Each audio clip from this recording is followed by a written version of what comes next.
Saya ingin cerita pengalaman pribadi tahun 2003 silam. Saat itu saya bekerja di perusahaan pembiayaan dan ditempatkan di kota kecil yang dikenal dengan kota minyak. Karena saat itu penghasil minyak nomor satu di Indonesia. Karena tidak ada sanak saudara di sana, akhirnya saya cari kamar kos. Kebetulan dapat rumah 2 kamar dalam gang buntu.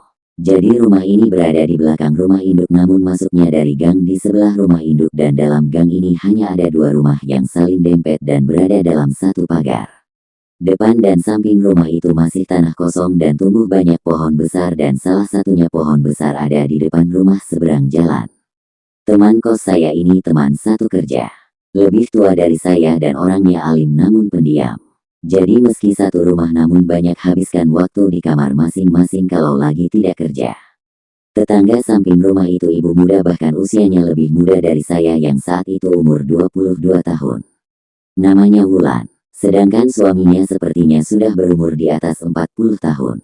Mereka punya 1 anak perempuan dan lebih sering tidur di rumah neneknya. Tetangga samping rumah ini sangat cantik, putih dengan rambut sebahu. Mirip Yuni Shara, bahkan menurut saya lebih cantikan dia. Suaminya bekerja di perusahaan minyak dan jadwal kerjanya malam jam 8 sampai jam 7 pagi. Jadi baru ada di rumah mulai jam 8 pagi sampai malam. Suasana malam di rumah kami mirip dengan perkampungan. Banyak suara jangkrik, kodok, burung, bahkan suara anjing melolong. Tahun 2003 masih pakai HP yang hanya bisa telepon dan SMS. Jadi kegiatan malam hari paling baca buku di kamar atau dengar radio.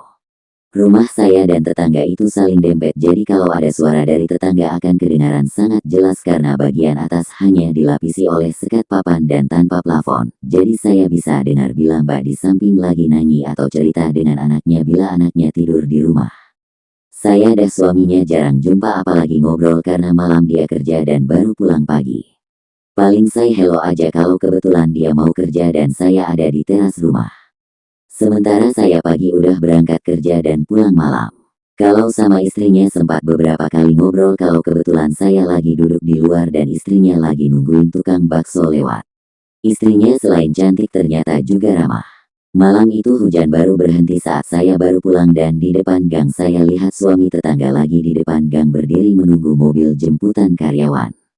Saya pun berhenti menyapa sambil kasih goreng pisang yang tadi saya beli. Ada sekitar 10 menit kami ngobrol lalu bas karyawan datang. Lalu saya lanjut pulang ke rumah. Malam ini saya sendiri di rumah karena teman kos dari pagi udah pulang jenguk orang tua yang lagi sakit. Saat buka kunci pagar sepertinya suasananya beda. Malam ini sunyi banget, nggak ada suara serangga, kodok atau burung. Hanya suara anjing yang melolong panjang namun terdengar jauh. Saya lirik jam udah menunjukkan jam 8.20 malam. Saya buka pintu rumah dan masuk. Dari rumah sebelah terdengar suara tetangga yang lagi ngobrol. Seperti suara Mbak Wulan lagi bicara sama suaminya. Apa suaminya? Rasanya nggak mungkin suaminya karena tadi saya sempat ngobrol dan lihat sendiri dia pergi kerja naik bus.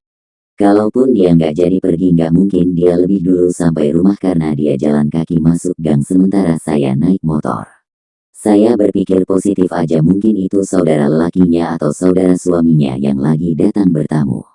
Sewaktu mau masuk kamar saya dengar suara lelaki itu merayu dan menggoda Mbak Wulan untuk berhubungan suami istri.